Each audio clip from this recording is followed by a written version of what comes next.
George ట్రూమర్ అనేటువంటి వ్యక్తి అక్కడ ఉన్నటువంటి ఆస్తిపరుడైనటువంటి ధనవంతుని యొక్క ఇంటికి రమ్మని ఆహ్వానిస్తే వెళ్ళాడు. ఆ భక్తునితో ధనవంతుడు అన్నాడు, ఎందుకయ్యా ప్రార్థన చేయమని నన్ను అడుగుతావు?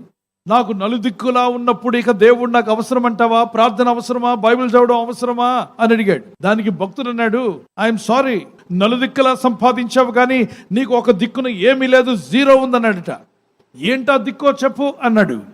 పై దిక్కు చూపించాడు. పోయినప్పుడు పైకే కదా, మరి పై దిక్కున నీకు ఎంత వస్తుంది అంటే, నిజమే, దాని గురించి నేను ఆలోచించలేదే అన్నాడట. ఈ లోకం ఎవరికి శాశ్వతమో కాదు, కాబట్టి నువ్వు ఈ లోకంలో ఉన్నప్పుడే పై దిక్కున నీకు ఆస్తుందో లేదో చూసుకో.